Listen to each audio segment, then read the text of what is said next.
Hey everyone, welcome to Efforts. This is me Mitali Singh, your B.Ed guide. तो finally आज हम पढ़ने जा रहे हैं आपका edu B.Ed 107 assessment of teaching and learning, शिक्षण और सीखने का आकलन, इसका यूनिट 5 यानी कि लास्ट यूनिट।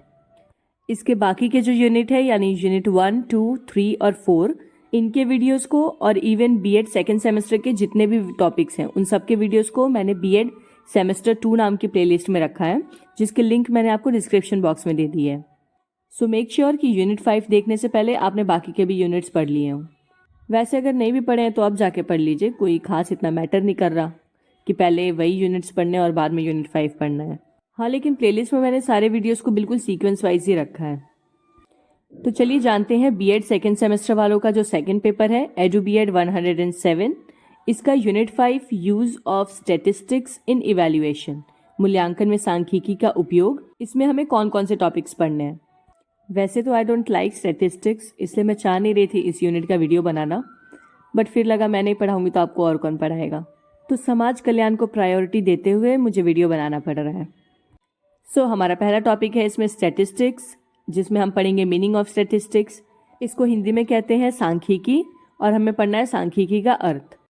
सेकेंड टॉपिक है ग्राफिकल प्रेजेंटेशन ऑफ डेटा, जिसमें हम पढ़ेंगे histogram, frequency polygon, bar graph और पाई ग्राफ के बारे में। हिंदी वाले बच्चे भी साथ में देखते चलिएगा। फिर है मेजर्स ऑफ सेंट्रल टेंडेंसी यानी mean, median, mode, their use and computation. बचपन में तो ये सब पढ़ा ही होगा आप लोगों ने। इसके बाद फोर्थ टॉपिक है measures of variability, computation of standard deviation and percentiles. हम स्टैंडर्ड डेविएशन और परसेंटाइल्स निकालना सीखेंगे। फिर है कोरिलेशन, जिसका हम जानेंगे meaning, nature, computation of rank order correlation. और लास्ट टॉपिक है properties and use of normal probability curve, calculation of T and Z scores और ग्रेडिंग सिस्टम। सो अगेन, जो कि ये सारे टॉपिक्स बहुत ज़्यादा बड़े हैं, हम वीडियोस को पार्ट्स में पढ़ने वाले हैं। I don't know exactly, but may be 2 या 3 पार्ट्स में ये यूनिट जा सकता है। तो आज का ये वीडियो है B.Ed सेकेंड सेमेस्टर वालों के second paper edu B.Ed 107 assessment of teaching and learning, शिक्षण और सीखने का आकलन, इसका यूनिट 5 का पार्ट 1, जिसमें कि हम 3 टॉपिक्स पढ़ेंगे। स्टैटिस्टिक्स, मीनिंग ऑफ स्टैटिस्टिक्स, दूसरा graphical presentation of data, histogram, frequency polygon, bar graph और पाई ग्राफ, और तीसरा topic measures of central tendency, mean, median, mode, their use and computation. जैसा कि आपको पता है, मैं आपको पहले इंग्लिश में नोट्स पढ़ के बताऊंगी, फिर हिंदी में, और उसके बाद उसको इंग्लिश में एक्सप्लेन करूंगी। It's a reminder for you all कि 25 मार्च से होली के शुभ अवसर पर मैं आपके लिए सीटेट का बिल्कुल फ्री ऑफ कॉस्ट बैच लेके आ रही हूँ। कोई भी पेड क्लासेस नहीं, सारी क्लासेस बिल्कुल फ्री, जिसमें कि हम लोग सीटेट 2025 को टारगेट रख के चलेंगे। हाँ, आई नो कि जुलाई वाला सीटेट का भी नोटिफिकेशन आ चुका है, बट मैं जुलाई वाले सीटेट को इसलिए टारगेट नहीं कर रही हूँ क्योंकि तब तक सिलेबस में भी कंप्लीट ना हो पाए। लेकिन स्टिल मैं कहूँगी कि फॉर्म आप सभी भरिए और तैयारी हम करते हैं। एक अटेम्प्ट देने में क्या ही जा रहा है, निकल गया तो बहुत अच्छा, नहीं निकला तो कोई बात नहीं, सीटेट 2025 तो है ही ना। सो चैनल पे बने रहिएगा क्योंकि 25 मार्च से हम आपकी तैयारी बिल्कुल ज़ोरों शोरों से शुरू करेंगे। तो अगर आपको B.Ed पढ़ते पढ़ते ही अपना सीटेट भी क्लियर करना है तो चैनल को अभी सब्सक्राइब करिए, और अगर आप लोग पहले से ही सब्सक्राइब कर चुके हैं तब तो आप बहुत अच्छे हैं। चलिए वीडियो को स्टार्ट करते हैं अब बिना टाइम वेस्ट किए। मैं अच्छे लोगों का टाइम नहीं वेस्ट करना चाहती।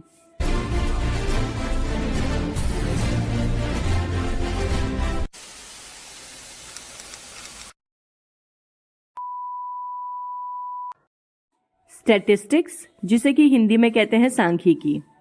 पहले हम जानेंगे meaning and concept of statistics, सांख्यिकी का अर्थ एवं संकल्पना।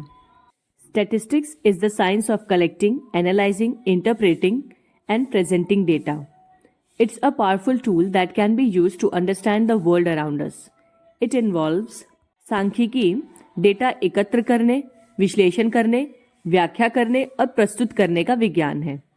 मतलब जब हम किसी डेटा या इन्फॉर्मेशन को कलेक्ट करते हैं, फिर उसको एनालाइज करते हैं, उसके बाद उसकी व्याख्या करते हैं और फिर उसे प्रेजेंट करते हैं, तो इसी को स्टैटिस्टिक्स कहा जाता है। ये एक शक्तिशाली उपकरण है जिसका उपयोग हमारे आसपास की दुनिया को समझने के लिए किया जा सकता है। चलिए देखते हैं इसमें क्या क्या चीजें शामिल हैं या कौन कौन से स्टेप्स इन्वॉल्व हैं। स्टैटिस्टिक्स में सबसे पहला स्टेप होता है डेटा को कलेक्ट करने का। बिना डेटा कलेक्ट किए आप लोग स्टैटिस्टिक्स नहीं कर सकते। So first step is data collection. It involves gathering information about a particular topic or population. Data can be quantitative, that is numerical, और qualitative, यानी कि descriptive. डेटा संग्रह, इसमें किसी विशेष विषय या जनसंख्या के बारे में जानकारी एकत्र करना शामिल है. डेटा मात्रात्मक यानी संख्यात्मक या फिर गुणात्मक, जिसको हम वर्णात्मक भी कहते हैं, इस तरह से हो सकते हैं. इस स्टेप में आपको जिस भी चीज़ का एनालिसिस करना है, चाहे कोई पॉपुलेशन है या कोई पर्टिकुलर टॉपिक है, तो उसके बारे में आपको डेटा इकट्ठा करना होता है. और वो डेटा आपका नंबर्स के फॉर्म में भी हो सकता है या फिर डिस्क्रिप्शन के फॉर्म में भी हो सकता है. सेकेंड स्टेप होता है data analysis. Once you have your data, you need to analyse it to identify patterns and trends. This can be done using a variety of statistical methods such as calculating averages, measures of spread, and creating charts and graphs. Data संग्रह के बाद दूसरा चरण आता है data विश्लेषण का. एक बार जब आपके पास डेटा इकट्ठा हो जाता है तो आप इसके पैटर्न और रुझानों की पहचान करने के लिए इसका विश्लेषण करते हैं. ये विभिन्न सांख्यिकी तरीकों का उपयोग करके किया जा सकता है, जैसे कि औसत की गणना, प्रसार के उपाय और चार्ट या graph banana.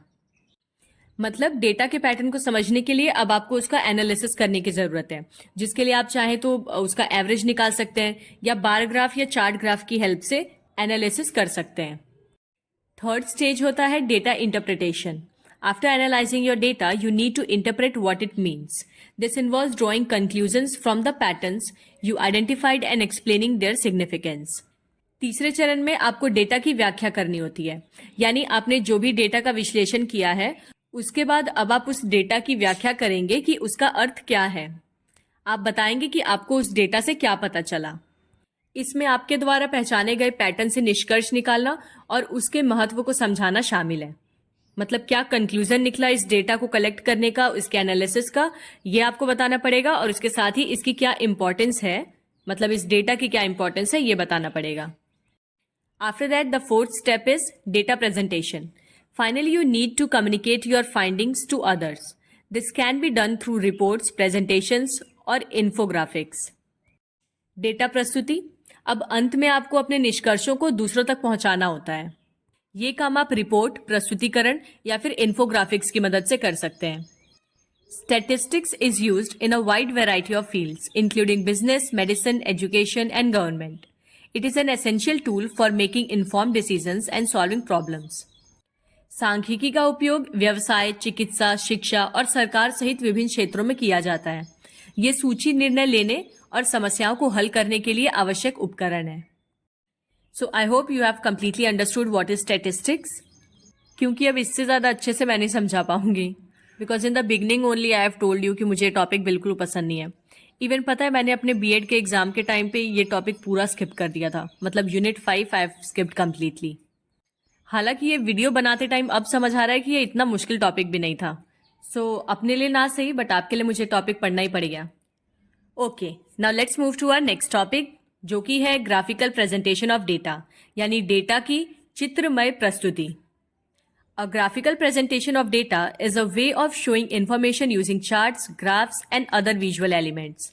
It's basically taking numbers and statistics and turning them into pictures that are easier to understand. Data की ग्राफिकल या चित्रमय प्रस्तुति का मतलब है कि चार्ट, ग्राफ या अन्य दृश्य तत्वों का उपयोग करके जानकारी दिखाने का एक तरीका.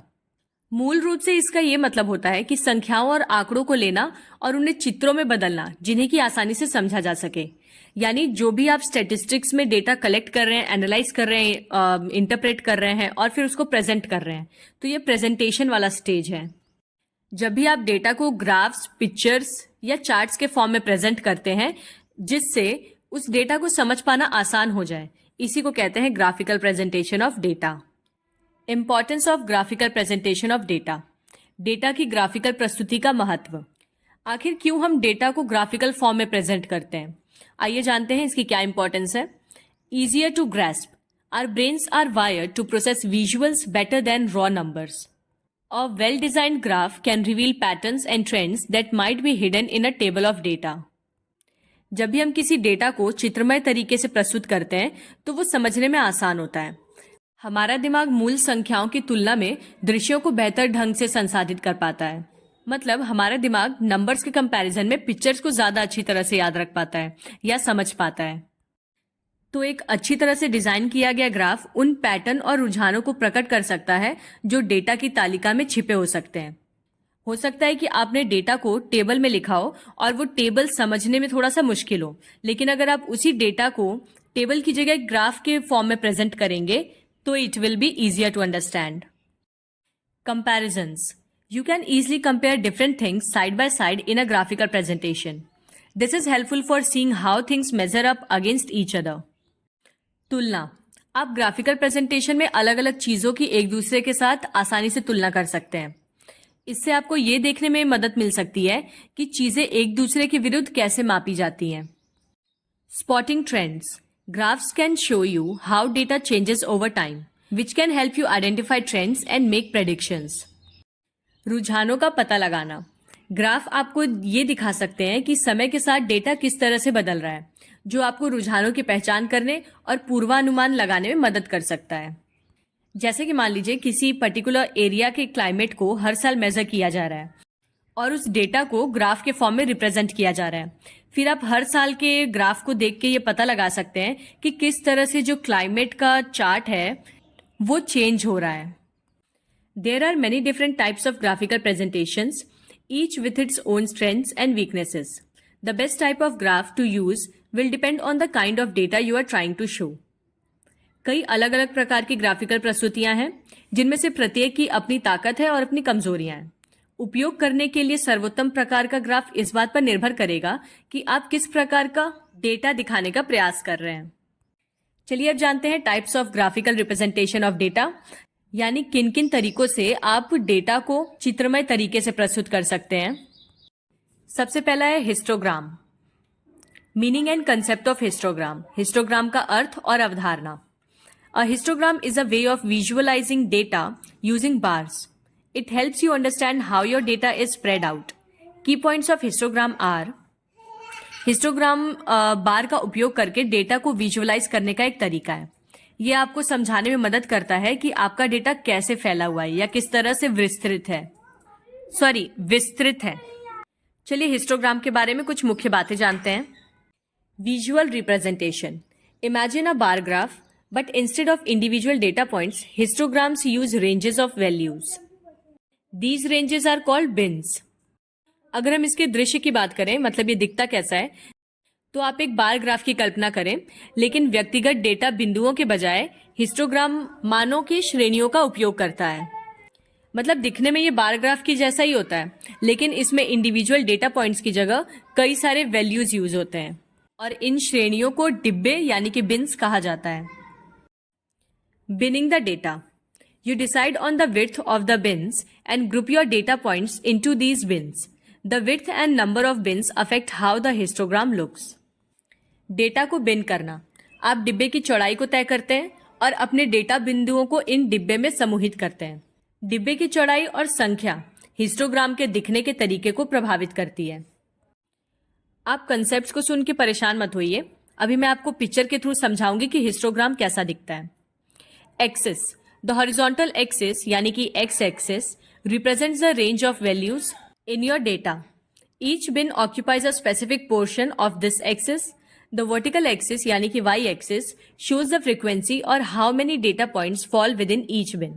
Higher bars indicate more data points in that bin. अक्ष यानी क्षैतिज अक्ष जो कि है x अक्ष, ये आपके डेटा में मानों की श्रेणी का प्रतिनिधित्व करता है. प्रत्येक बिन इस अक्ष का एक विशिष्ट भाग घेरता है. ऊर्ध्वाधर अक्ष यानी y अक्ष ये आवृत्ति दिखाता है या प्रत्येक बिन के भीतर कितने डेटा बिंदु आते हैं उसे बताता है. ऊंची पट्टियां उस बिन में अधिक डेटा बिंदुओं को दर्शाती हैं. मतलब जितनी ज्यादा वैल्यू उतना ऊंचा बिन. देखिए ऐसा दिखता है एक हिस्टोग्राम. इसमें दो एक्सिस होते हैं, एक्स एक्सिस और वाई एक्सिस. बार ग्राफ भी ऐसा ही दिखता है, लेकिन डिफरेंस क्या होता है, बार ग्राफ में ये जो बार्स बने हुए हैं इनके बीच में गैप होता है, जबकि हिस्टोग्राम में कोई गैप नहीं होता, ये कॉन्टिन्यूअस रहता है. और इसमें ये जो डिब्बे दिख रहे हैं आपको, इनको बिन्स कहा जाता है. बिन्स की ऊंचाई उनके अंदर फीड वैल्यू पे डिपेंड करती है. वैल्यू जितनी ज्यादा होगी बिन उतना ऊंचा होगा. इवन एग्जाम में भी आप लोग डायग्राम जरूर बनाइएगा। Importance of histograms. हिस्टोग्राम का महत्व। Exploring data. Histograms are a great starting point to get a feel for your data before driving into more complex analysis. Data की खोज। अधिक जटिल विश्लेषण में जाने से पहले आपके डेटा को समझने के लिए हिस्टोग्राम एक बेहतरीन प्रारंभिक बिंदु है। Identifying patterns. The shape of the histogram can reveal patterns in your data like normal distribution यानी bell shaped curve, skewed distribution और हैविंग मल्टीपल पीक्स। पैटर्न की पहचान करने में मददगार होते हैं।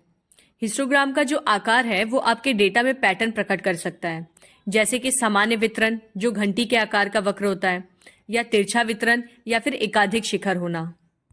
मतलब ये जो हिस्टोग्राम के बिन्स हैं, इन सब के सेंटर को अगर आप आपस में ज्वाइन करते हुए लाइन बनाएंगे तो एक डिजाइन आपको फॉर्म होता हुआ दिखेगा, मतलब एक पैटर्न।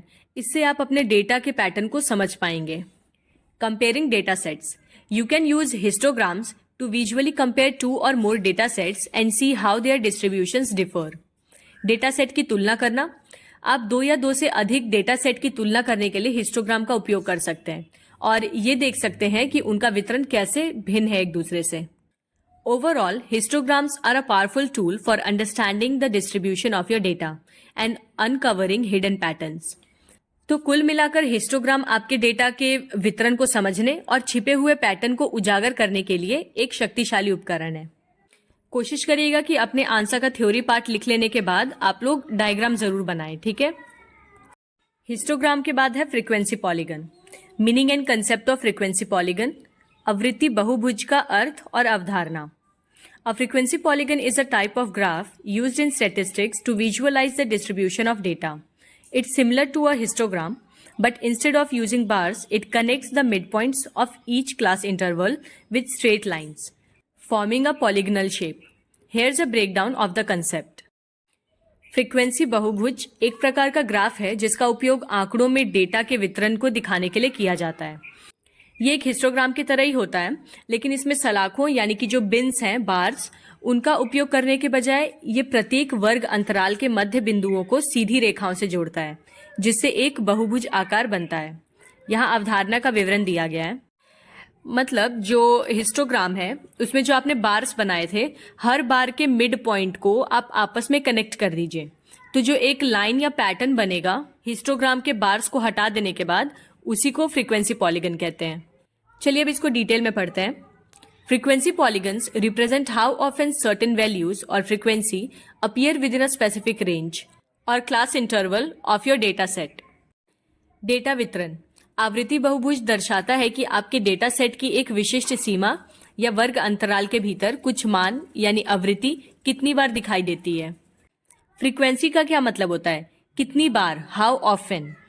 तो फ्रीक्वेंसी पॉलीगन ये दर्शाने के काम आता है कि कोई वैल्यू किसी एक स्पेसिफिक क्लास इंटरवल में कितने बार आई है। Line graph. It uses a line graph format where the horizontal axis represents the class intervals often marked by their midpoints and the vertical axis represents the frequency count. Line graph ये एक line graph प्रारूप का उपयोग करता है जहां पे क्षैतिज अक्ष यानी जो एक्स एक्सिस है वो वर्ग अंतराल को बताती है, जो कि अक्सर उनके मध्य बिंदुओं द्वारा चिन्हित किया जाता है, और जो ऊर्ध्वाधर अक्ष है यानी कि वाई एक्सिस वो आवृत्ति गणना के बारे में बताता है। एक्स एक्सिस क्लास इंटरवल्स को रिप्रेजेंट करता है, यानी कि जैसे 1 to 5, फिर 6 to 10, फिर 11 to 15, इस तरह से क्लास इंटरवल्स। और वाई एक्सिस जो है वो बताता है कि किस क्लास इंटरवल में वो पर्टिकुलर डेटा कितने बार आया है, वो फ्रीक्वेंसी को रिप्रेजेंट करता है। Mid points. Unlike histograms where the bar covers the entire class interval, frequency polygons focus on the midpoint of each interval, providing a more precise representation of the data. मध्य बिंदु। Histogram जहां एक तरफ पूरे वर्ग अंतराल को कवर करता है, उसी के उल्टा ये जो आवृत्ति बहुभुज है यानी फ्रीक्वेंसी पॉलीगन, ये प्रत्येक अंतराल के मध्य बिंदु पर ध्यान केंद्रित करता है, जो डेटा का अधिक सटीक प्रतिनिधित्व प्रदान करते हैं। मतलब हिस्टोग्राम में ऐसे बार्स बने होते हैं, ठीक है, डिब्बे डिब्बे, लेकिन फ्रीक्वेंसी पॉलीगन में क्या है कि वो जो बार्स हैं उसके केवल मिड पॉइंट को कवर किया जा रहा है, तो इससे डेटा का थोड़ा प्रिसाइज रिप्रेजेंटेशन पॉसिबल हो पाता है। Connective lines. The plotted points at the midpoints corresponding to their frequencies are connected using straight lines, resulting in a polygon shape. संयोजी रेखाएं उनकी आवृत्तियों के अनुरूप मध्य बिंदुओं पर अलेखित बिंदु सीधी रेखाओं का उपयोग करके जुड़े होते हैं, जिसके परिणाम स्वरूप एक बहुभुज आकार बनता है। मतलब सारे जैसे कि हिस्टोग्राम में जितने भी बार्स होते हैं, उन बार्स के सभी मिड पॉइंट्स को लाइंस की मदद से जोड़ दिया जाता है, जो कि एक पॉलीगन शेप बन जाता है, जैसा कि हम फ्रीक्वेंसी पॉलीगन में देखते हैं। जैसे कि मान लीजिए आपने सारे डेटा को हिस्टोग्राम की मदद से रिप्रेजेंट किया था। अब ये जितने भी बार्स बने हुए हैं, इनके सेंटर पे एक एक पॉइंट बना दीजिए और अब उन सारे पॉइंट्स को लाइन से ज्वाइन कर दीजिए। ज्वाइन करने के बाद जो बार्स है वो आपके हटा दीजिए। तो ये जो बचा हुआ इमेज है, ये जो इमेज बन के आ रहा है, ये पॉलीगन, इसी को कहते हैं frequency polygon. Now let's see importance of frequency polygon. Visually emphasizes the shape of the distribution. By connecting the midpoints, it creates a smoother curve, highlighting the central tendency and spread of the data. ये वितरण के आकार पर दृष्टिगत रूप से जोर देता है। जब सभी मध्य बिंदुओं को जोड़ा जाता है तो ये एक सहज वक्र बनाता है, जो डेटा की केंद्रीय प्रवृत्ति और प्रसार को उजागर करता है। मतलब मिड पॉइंट्स को जोड़ने के बाद जैसा कर्व बनता है, उस कर्व को देख के आप आसानी से डेटा में आए उतार या चढ़ाव का पता लगा सकते हैं। Easier comparison of multiple data sets. Overlying frequency polygons of different data sets on the same graph allows for visual comparison of their distribution. एकाधिक डेटा सेट की आसान तुलना। एक ही ग्राफ पर विभिन्न डेटा सेट की आवृत्ति बहुभुज को एक के ऊपर एक बनाने से हम उनके वितरण की दृश्य तुलना कर सकते हैं। फॉर एग्जाम्पल, मान लीजिए आपको किसी क्लास के बॉयज और गर्ल्स का अलग अलग डेटा रिप्रेजेंट करना है फ्रीक्वेंसी पॉलीगन की मदद से। तो आप एक ही ग्राफ पे बॉयज का जो फ्रीक्वेंसी पॉलीगन है उसको ग्रीन कलर से रिप्रेजेंट कर दीजिए और जो गर्ल्स का फ्रीक्वेंसी पॉलीगन है उसको ब्लैक कलर से रिप्रेजेंट कर दीजिए। और सेम ही ग्राफ पे दोनों पॉलीगन्स होने की वजह से आप उन दोनों के बीच में कंपैरिजन आसानी से देख पाएंगे। एंड अगेन डायग्राम बनाना मत भूलिएगा। Bar graph. Meaning of bar graph यानी बार ग्राफ का अर्थ। A bar graph, also called a bar chart, is a way of showing data using bars. The length or height of each bars represent the amount of something that is being measured. Here are some key features of bar graphs. Bar graph, जिसे कि bar chart भी कहा जाता है, ये बार का उपयोग करके डेटा दिखाने का एक तरीका है। प्रत्येक बार की लंबाई या ऊंचाई उस चीज की मात्रा को दर्शाती है जिसे मापा जा रहा है। यहाँ पे बार ग्राफ की कुछ प्रमुख विशेषताएं दी गई हैं, आइए जानते हैं क्या। Rectangular bars. Data is visualised using rectangles with constant width. आयतकार पट्टियां। स्थिर चौड़ाई वाले आयतों यानी कि रेक्टेंगल्स का उपयोग करके डेटा को दर्शाया जाता है इसमें। प्रपोर्शनल हाइट्स और लेंथ्स। द हाइट और length of each bar corresponds to the value it represents. The longer और taller the bar, the greater the value. आनुपातिक ऊंचाई या लंबाई। प्रत्येक बार की ऊंचाई या लंबाई उसके द्वारा दर्शाए गए मान से मेल खाती है। इसका मतलब है कि बार जितना लंबा या ऊंचा होगा, मूल्य उतना ही अधिक होगा। अगर कोई बार हायर वैल्यू को डिनोट कर रहा है तो उसकी हाइट लंबी होगी। Categorical data. Bar graphs are used for displaying categorical data, which is the data that falls into distinct groups or categories like fruits, types of cars और countries. श्रेणीबद्ध डेटा। बार ग्राफ का उपयोग श्रेणीबद्ध डेटा को प्रदर्शित करने के लिए किया जाता है। श्रेणीबद्ध डेटा से मतलब है ऐसा डेटा जो अलग अलग समूहों या श्रेणियों में आता है, जैसे कि फल, कारों के प्रकार या देश। मतलब जिसके टाइप्स हो सकते हैं अलग अलग, जिनकी कैटेगरीज हो सकती हैं, ऐसे डेटा को रिप्रेजेंट करने के लिए बार ग्राफ्स का यूज किया जाता है। Access. Bar graphs use two axes. The x-axis horizontal shows the categories being compared and the y-axis vertical shows the values being measured. तो हिस्टोग्राम और फ्रीक्वेंसी पॉलीगन की तरह ही इसमें भी y-axis और x-axis होते हैं। जो x-axis है उस पे उन कैटेगरीज को रखा जाता है जिनका कंपैरिजन करना है और y-axis पे उनकी वैल्यूज को रखा जाता है। Orientation. Bars can be displayed vertically, column chart और हॉरिजॉन्टली। ओरिएंटेशन की अगर बात करें तो बार्स को लंबवत यानी कॉलम्स के फॉर्म में या फिर क्षैतिज रूप यानी हॉरिजॉन्टल, लेटा हुआ, इस तरह से भी प्रदर्शित किया जा सकता है। Bar graphs are useful for making comparisons between different categories. For instance, you can use a bar graph to see which fruits are most popular और how many cars of each type were sold in a year. Bar graph विभिन्न श्रेणियों के बीच में तुलना करने के लिए उपयोगी होते हैं। उदाहरण के तौर पे आप ये देखने के लिए बार ग्राफ का उपयोग कर सकते हैं कि कौन सा फल सबसे ज़्यादा पसंद किया जा रहा है, सबसे लोकप्रिय फल कौन सा है, या फिर एक वर्ष में प्रत्येक प्रकार की कितनी कारें बेची गई हैं। इंपॉर्टेंस ऑफ बार ग्राफ का महत्व। Clear comparison of data. Bar graphs excel at comparing different categories of data. The length or height of each bar directly corresponds to the value it represents, allowing viewers to instantly grasp which category has the highest, lowest और similar values. Data की स्पष्ट तुलना। जैसा कि आपको पता है कि बार ग्राफ विभिन्न श्रेणियों की तुलना करने के लिए सबसे उत्कृष्ट है। मतलब अगर कभी भी आपको दो या उससे ज़्यादा चीज़ों में कंपैरिजन करना हो तो आप बार ग्राफ की मदद से ये कंपैरिजन कर सकते हैं। प्रत्येक बार की लंबाई या ऊंचाई सीधे उसके द्वारा दर्शाए गए मान से मेल खाती है, जिससे कि दर्शक तुरंत समझ सकते हैं कि जो बार जितना ज़्यादा ऊंचा है उस कैटेगरी की वैल्यू सबसे ज़्यादा है। और एक बार में पूरे बार ग्राफ को देख के समझ आ सकता है कि हाईएस्ट कौन सा है, लोवेस्ट कौन सा है, या फिर सेम नंबर पे कौन कौन सी कैटेगरीज आ रही हैं। Identifying patterns and trends. By visualizing data in a bar graph, patterns and trends across categories become readily apparent. For instance, a bar graph showing sales figures over a year can reveal seasonal trends. Pattern और रुझानों की पहचान करना। Bar graph में data को देखने से श्रेणियों में पैटर्न और रुझान आसानी से स्पष्ट हो जाते हैं। मतलब जिन भी कैटेगरीज में कंपैरिजन किया जा रहा है उनका पैटर्न और उनके ट्रेंड्स को आसानी से समझा जा सकता है। उदाहरण के लिए एक वर्ष में बिक्री के आंकड़े दिखाने वाला बार ग्राफ मौसमी रुझानों को प्रकट कर सकता है। Simple to understand. Even people with no background in statistics can interpret bar graphs with ease. The use of bars and labelled axes makes them intuitive and user friendly. समझने में आसान। यहाँ तक कि जिन लोगों के पास आंकड़ों की कोई पृष्ठभूमि नहीं होती, मतलब जिन्हें स्टैटिस्टिक के बारे में थोड़ी भी नॉलेज नहीं होती है, वो भी बार ग्राफ की आसानी से व्याख्या कर सकते हैं। मतलब उसे समझ सकते हैं और दूसरों को भी समझा सकते हैं। जो सलाखें हैं यानी कि बार्स, और जो अक्ष है यानी एक्सेस, एक्स और वाई एक्सेस, इनकी वजह से बार ग्राफ को समझ पाना और ज़्यादा आसान हो जाता है। इनका उपयोग बार ग्राफ को सहज और उपयोगकर्ताओं के अनुकूल बनाता है। Versatility. Bar graphs can be used in various fields from business and science to education and media. They can represent a wide range of data types, including quantities, frequencies, and percentages. बहुमुखी प्रतिभा। बार graph का उपयोग व्यवसाय और विज्ञान से लेकर शिक्षा और मीडिया तक विभिन्न क्षेत्रों में किया जा सकता है। वे मात्रा, आवृत्तियों और प्रतिशत सहित डेटा प्रकारों की एक विस्तृत श्रृंखला का प्रतिनिधित्व कर सकते हैं, मतलब कि दर्शा सकते हैं। और आपको हमेशा याद रखना है कि जब भी आप किसी भी तरह का ग्राफिकल रिप्रेजेंटेशन एक्सप्लेन कर रहे हैं तो आपको उसके साथ उसका डायग्राम भी बनाना है। अब नेक्स्ट टॉपिक है pie graph. Meaning of pie graph.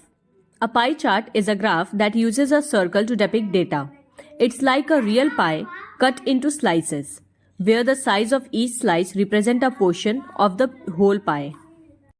Here's a breakdown of its key features.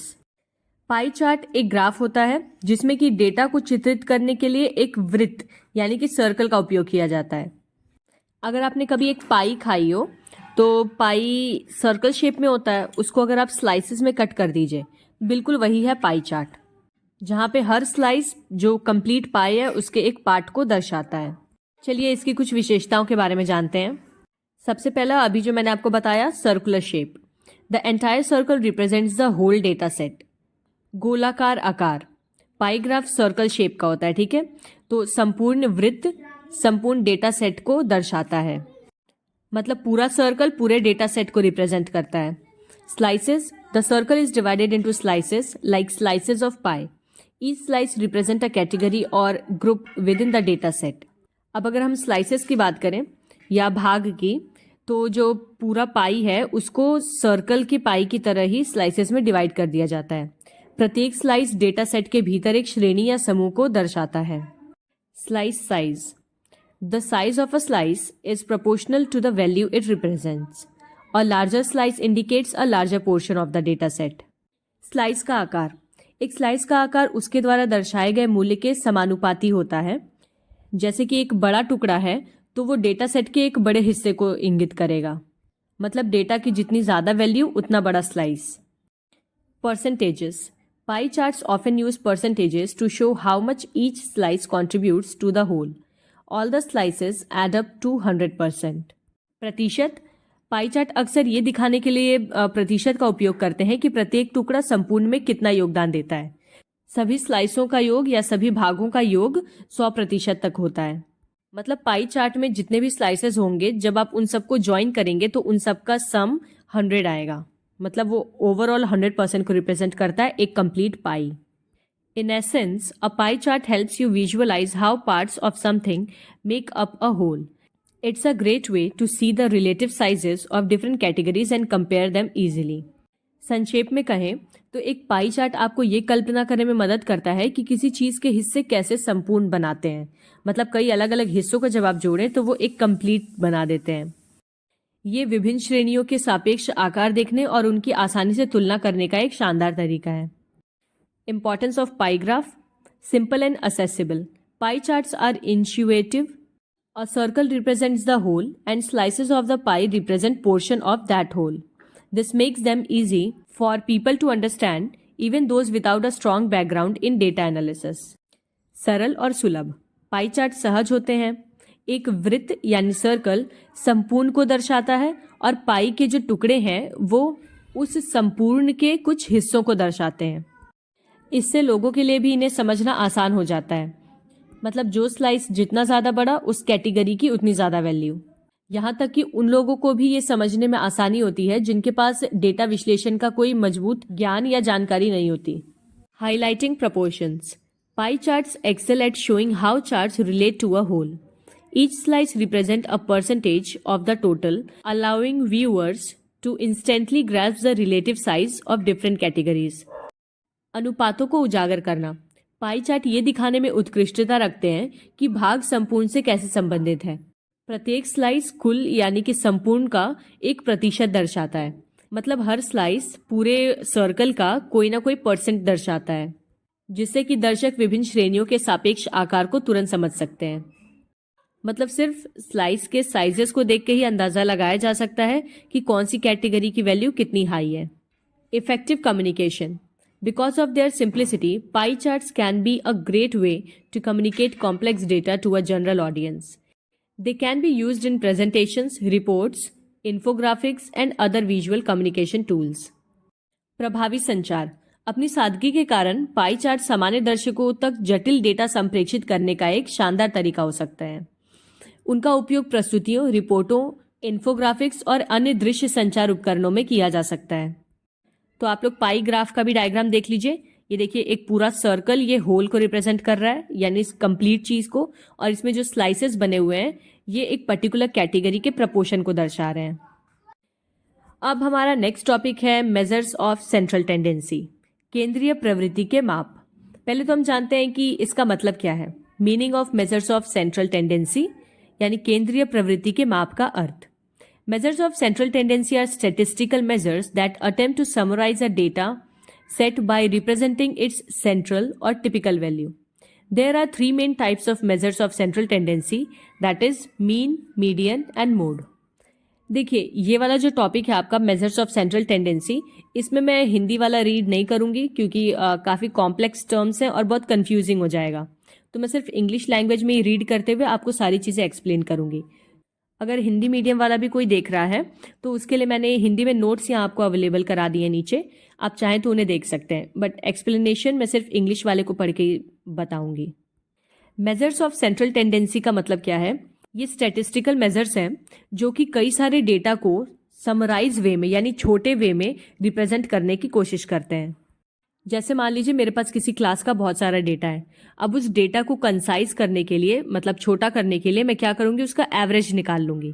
तो उतना सारा डेटा था, अगर मैंने एवरेज निकाल लिया तो वो छोटा हो गया थोड़ा। सेंट्रल टेंडेंसी का क्या मतलब है? केंद्रीय प्रवृत्ति यानी बहुत ज्यादा डेटा के बीच की वैल्यू निकालना, जिससे कि वो थोड़ा सा समराइज हो जाए, थोड़ा छोटा हो जाए। बेसिकली 3 तरह के मेजर्स ऑफ सेंट्रल टेंडेंसी होते हैं। मीन, जिसको कहते हैं माध्य, मीडियन यानी मध्यिका, और मोड यानी बहुलक। They all are fundamental ways to describe the centre of a set of data, also known as measure of central tendency. They each provide a different perspective on how the data is clustered and can be useful in various situations. Mean, median और mode ये सभी data के एक set के केंद्र का वर्णन करने के लिए मौलिक तरीके हैं, जिन्हें कि केंद्रीय प्रवृत्ति के माप के रूप में भी जाना जाता है। मतलब किसी भी डेटा सेट का सेंटर निकालना, इसी को मेजर्स ऑफ सेंट्रल टेंडेंसी कहते हैं। मीन, मीडियन और मोड इन तीनों का अलग अलग पर्सपेक्टिव है कि किस तरह से डेटा को इकट्ठा करके छोटा किया जा सकता है, कंसाइज किया जा सकता है और उन्हें अलग अलग सिचुएशंस में इस्तेमाल किया जा सकता है। जैसे कि मान लीजिए एक बच्चा है जो एक हफ्ते में 2 पेन यूज़ करता है, एक और बच्चा है जो कि 3 पेन यूज़ कर रहा है, और एक बच्चा है जिसका काम 1 पेन से ही चल जा रहा है। तो लगभग कितने पेन अब खरीदे जाएंगे जिनसे कि इन तीनों का काम चल जाएगा? तो इसके लिए क्या किया जाएगा? एवरेज निकाला जाएगा, यानी मीन निकाला जाएगा। तो इसी तरह से मीन, मीडियन और मोड का यूज़ करके हम कई सारे सिचुएशंस में डेटा को कंसाइज करके यूज़ कर सकते हैं। चलिए अब जानते हैं mean, median, mode, their use and computation. माध्य, मध्यिका, बहुलक, उनका उपयोग और उनकी गणना। मीन यानी माध्य, इसका मतलब क्या होता है? This is the most common measure of central tendency, also known as the average. It is calculated by adding up the values of all the data points in a set and then dividing by the number of data points. जितनी भी measures of central tendencies हैं, इन तीनों में से सबसे ज़्यादा आसान और सबसे ज़्यादा इस्तेमाल किया जाने वाला मीन होता है। मीन को हम दूसरी भाषा में एवरेज यानी कि औसत भी कहते हैं। तो किसी भी चीज़ का मीन या एवरेज निकालने के लिए हम सारे डेटा पॉइंट्स को जोड़ देते हैं आपस में, और जितने नंबर ऑफ डेटा पॉइंट्स हमारे पास मौजूद है उससे डिवाइड कर देते हैं। मान लीजिए कि मुझे 4 बच्चों के मार्क्स का एवरेज निकालना है, तो उसके लिए मैं क्या करूंगी? मीन कैलकुलेट करूंगी। अब मीन कैलकुलेट करने के लिए हम सारे बच्चों के मार्क्स को ऐड कर लेंगे। मान लीजिए एक को मिला है 8 नंबर, एक को मिला है 7, एक को मिला है 6, एक को मिला है 9। जब मैंने सबके मार्क्स को जोड़ा तो आंसर आया 30। तो सम ऑफ ऑल द मार्क्स हो गया 30। और अब मुझे कितने बच्चों का मार्क्स का एवरेज निकालना था? 4 बच्चों का। तो यानी मैं क्या करूंगी? 30 को 4 से डिवाइड कर दूंगी, आंसर आएगा 7.5 and this is the mean. Use की बात करें तो represents the average of all the values in the data set. It's the most common notion of average and is useful when all the values contribute significantly. ये data set में सभी मानों यानी values के औसत को दर्शाता है। ये औसत की बहुत ही आम अवधारणा है और ये तब उपयोगी होती है जब सभी मान महत्वपूर्ण योगदान देते हैं। कंप्यूटेशन किस तरह से निकाला जाता है mean? Add all the values in the data set and divide by the total number of values. इसमें डेटा सेट के सभी मानों को आपस में जोड़ देते हैं और मानों की कुल संख्या से विभाजित कर देते हैं। मीन का फॉर्मूला होता है सिग्मा एक्स आई अपॉन एन, जहां पे सिग्मा रिप्रेजेंट करता है सम को यानी टोटल, और एक्स आई रिप्रेजेंट करता है each value in the data set यानी डेटा सेट में प्रत्येक मान को, और n represents the total number of values. जो एन होता है वो मानों की कुल संख्या को दर्शाता है। जैसे कि मैंने अभी आपको एग्जांपल दिया था बच्चों के मार्क्स का मीन निकालने वाला, तो उसमें जो हमारा सम आया था 30 वो था सिग्मा एक्स आई, और जो टोटल नंबर ऑफ स्टूडेंट्स था यानी 4 वो एन से रिप्रेजेंट होता है। मीडियन यानी माध्यिका। The median is the middle value when the data is ordered from least to greatest.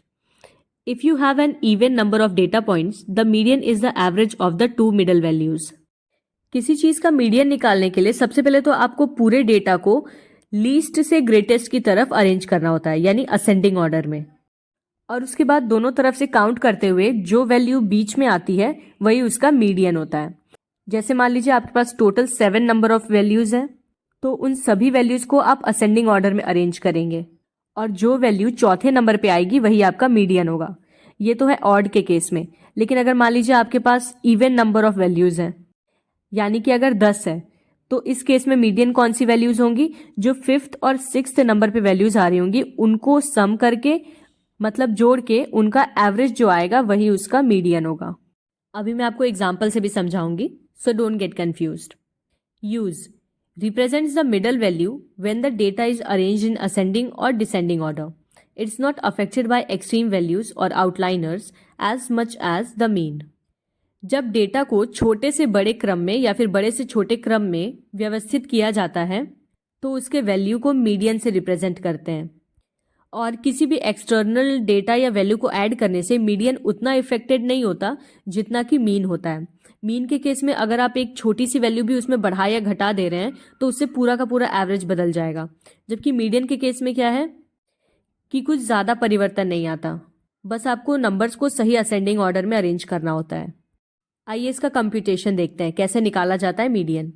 If the number of values n is odd, अभी जैसा कि मैंने आपको एग्जांपल दिया था 7 वाला, तो मान लीजिए आपकी क्लास में टोटल नंबर ऑफ स्टूडेंट्स 37 है, जो कि एक ऑड नंबर है। अब अगर आपको उन बच्चों के मार्क्स का मीडियन निकालना है तो आप सबके मार्क्स को असेंडिंग ऑर्डर में अरेंज कर देंगे। अरेंज करने के बाद आप फॉर्मूला लगाएंगे n+1 डिवाइडेड बाई 2। इसमें n क्या है, नंबर ऑफ वैल्यूज, जो कि था हमारे पास 37, प्लस 1 करेंगे तो हो गया 38। अब उसको 2 से डिवाइड करेंगे तो आपका आंसर आएगा 19। इसका मतलब ये है कि जब आपने असेंडिंग ऑर्डर में अरेंज किया सारी वैल्यूज को, तो जो नंबर आपका 19th पोजीशन पे आ रहा है काउंट करने में, वही उसका मीडियन होगा। ये फॉर्मूला तो लगता है जब आपके पास n number of values odd हो, लेकिन अगर आपकी number of values even number हो कोई, तो उस केस में आपका फॉर्मूला थोड़ा सा बदल जाता है। If the number of values n is even, then median is equal to average of n/2 and n/2 plus 1। अब मान लीजिए आपकी क्लास में टोटल 40 बच्चे हैं, तो 40 क्या हो गया, n, ठीक है, जो कि एक इवन नंबर है। अब इस केस में आप मीडियन निकालने के लिए इवन वाला फॉर्मूला लगाएंगे। इसमें क्या होता है कि हम n/2, n क्या है 40, तो 40/2 इज इक्वल टू 20, और उसके साथ ही n/2 प्लस 1, यानी कि 40/2 यानी 20 प्लस 1 21। तो अब असेंडिंग ऑर्डर में अरेंज करने के बाद जो 20वें नंबर और 21वें नंबर की टर्म होगी, उन दोनों को ऐड करके 2 से डिवाइड कर देना है। तो जो आपकी वैल्यू आई वही होगा आपका मीडियन। मीडियन के केस में आपको ध्यान रखना है कि कौन सा इवन नंबर ऑफ वैल्यूज है और कौन सा ऑड नंबर ऑफ वैल्यूज है, उसी के अकॉर्डिंग आपको फॉर्मूला यूज करना है। और जबकि मीन के केस में क्या है कि ऑड हो या इवन हो, सबका सेम ही फॉर्मूला है, that is sum of all the values divided by number of values. अब बारी आई मोड की, यानी बहुलक। The mode is the most frequent value in a data set. A data set can have one mode, multiple modes, that is bimodal, और no mode at all. Mode का मतलब होता है कोई ऐसा वैल्यू या कोई ऐसा नंबर जो एक पर्टिकुलर डेटा सेट में सबसे ज्यादा बार आ रहा हो। किसी भी डेटा सेट में एक मोड हो सकता है या एकाधिक मोड हो सकते हैं, जिसको कि बाई मॉडल कहते हैं, यानी एक से ज्यादा मोड्स, या फिर कोई भी मोड नहीं हो सकता है। Use represents the most frequent value in the data set. It can be useful when identifying the most common occurrence. There can be one mode, multiple modes, or a bimodal or trimodal, or even no mode if no value repeats. Mode किसी भी data set में सबसे अधिक बार आने वाले मान को दर्शाता है। मान लीजिए आपके पास कोई डेटा सेट है जिसमें कि नंबर 2 सबसे ज्यादा बार आ रहा है, मतलब कई बार आया है, तो उस केस में उस डेटा सेट का मोड क्या होगा, 2। उसी तरह से अगर कोई डेटा सेट है जिसमें कि नंबर 2 3 बार आया है और नंबर 5 भी 3 बार आया है, और बाकी के सारे नंबर सिर्फ एक एक बार आए हैं, तो इस केस में जो डेटा सेट है उसका मोड क्या हो जाएगा, 2 और 5 दोनों। तो जो कि यहाँ पे 2 मोड्स आ रहे हैं, तो इसलिए ये क्या है, बाई मॉडल है। और अगर कोई डेटा सेट है जिसमें कि सारे नंबर सिर्फ एक एक बार ही आ रहे हैं, या सारे के सारे नंबर्स 2-2 बार ही आ रहे हैं, तो उस केस में कोई भी मोड नहीं होता उसमें। मोड का सीधा मतलब क्या है, कोई ऐसी वैल्यू, कोई ऐसा नंबर जो सबसे ज्यादा बार रिपीट हो रहा हो। तो जब सारे इक्वल होंगे तो वहां पे कोई मोड नहीं होगा। Computation identify the value that appears most often in the data set. Mean और मीडियन की तरह आपको इसमें कोई भी फॉर्मूला नहीं यूज करना है, सिंपली आपको देखना है कि सबसे ज्यादा बार कौन सी वैल्यू आई है, वही उसका मोड होगा। एग्जाम्पल के तौर पे मान लीजिए मैं आपको एक डेटा सेट दे रही हूँ 2, 5, 5, 7, 9, 12। अब इस डेटा सेट का हम मीन, मीडियन और मोड तीनों निकाल के देखेंगे, जिससे कि आपको तीनों के बीच में डिफरेंस क्लियर हो जाएगा। सबसे पहले हम निकालेंगे मीन। मीन क्या होता है, sum of all the values divided by number of values. तो चलिए पहले हम लोग सारी वैल्यूज को ऐड कर लेते हैं। 2 + 5 + 5 + 7 + 9 + 12, आंसर आया 40। अब टोटल नंबर ऑफ वैल्यूज देखते हैं कितने हैं, 1 2 3 4 5 6, टोटल 6 वैल्यूज है यहाँ पे। तो हम क्या करेंगे, 40 को 6 से डिवाइड कर देंगे, आंसर आएगा 6.6। अब मीडियन निकालते हैं। Since we have an even number of values, अभी हमने इसमें गिना था ना कि टोटल 6 नंबर्स हैं इसमें, तो 6 क्या है, इवन नंबर है, इसीलिए हम मीडियन निकालने के लिए इवन नंबर वाला फॉर्मूला यूज करेंगे। तो सबसे पहले हमें क्या करना है, इन सारे नंबर्स को असेंडिंग ऑर्डर में अरेंज कर देना है। और हालांकि आप देखें इसमें पहले से ही असेंडिंग ऑर्डर में अरेंज है, तो ये हो जाएगा 2, 5, 5, 7, 9, 12। अब हमें कौन कौन सी दो वैल्यूज लेनी है इसमें से, n/2 और n/2+1। n क्या है हमारा यहाँ पे 6, तो n/2 यानी 6 डिवाइडेड बाई 2 जो कि हो जाएगा 3 यानी थर्ड टर्म, और n/2+1 यानी 6 डिवाइडेड बाई 2 + 1 ये हो जाएगा हमारा फोर्थ टर्म। तो अब हमें इस डेटा सेट के असेंडिंग ऑर्डर में से थर्ड और फोर्थ टर्म का एवरेज निकालना है। इसकी थर्ड टर्म कौन सी है, 2, 5, 5, ठीक है, 5 इसकी थर्ड टर्म है, और इसकी फोर्थ टर्म कौन सी है, 7। 5 + 7 डिवाइडेड बाई 2, आंसर आया 6। तो 6 है इसका मीडियन। अब मोड की बात करें तो मोड ऑब्वियसली जो सबसे ज्यादा बार आया हो वही उसका मोड होता है। तो इसमें अगर आप देखें सारे नंबर एक एक बार ही आए हैं, बस 5 जो है वो 2 बार आया है, तो इसमें मोड क्या है, 5। तो इस डेटा सेट का मीन है 6.6, मीडियन है 6 और मोड है 5। By calculating all three measures, you gain a richer understanding of how the data is distributed. The choice of which measure to emphasize depends on the specific context and the characteristics of the data you want to highlight. तीनों मापों की गणना करके आप data कैसे वितरित किया जाता है इसकी बेहतर समझ प्राप्त कर सकते हैं। किस माप पर ज्यादा जोर देना है इसका चुनाव विशिष्ट संदर्भ और उस डेटा की विशेषता पर निर्भर करता है जिसे आप उजागर करना चाह रहे हो। मतलब जिस चीज को आप दर्शाना चाह रहे हैं उस पर डिपेंड करता है कि आप तीनों में से कौन सा मेथड यूज करेंगे। Each major of central tendency has its own strengths and weaknesses, and the best measure to use will depend on the nature of the data set. For example, the mean is sensitive to outliers, while the median is not. The mode is useful for nominal data, which is data that is categorical rather than numerical. केंद्रीय प्रवृत्ति के प्रत्येक माप की अपनी ताकत और अपनी कमजोरियां होती हैं, और इनको उपयोग करने का सबसे अच्छा उपाय डेटा सेट की प्रवृत्ति पर निर्भर करता है। उदाहरण के तौर पे जो माध्य है वो आउटलेयर्स के प्रति संवेदनशील है, जबकि माध्यिका नहीं। ये मोड नाम मात्र डेटा के लिए उपयोगी है, ऐसा डेटा जो संख्यात्मक के बजाय श्रेणीबद्ध है। So that is it. I hope कि आपको टॉपिक अच्छे से समझ आया होगा। सो प्लीज चैनल को सब्सक्राइब कर दीजिए और इससे अपने दोस्तों के साथ भी शेयर करिए। And yes, don't forget to give your feedback in the comment section, because आपके कमेंट्स बहुत ज़्यादा मोटिवेट करते हैं मुझे। तो मिलते हैं अब अगले वीडियो में। Till then take care and bye bye.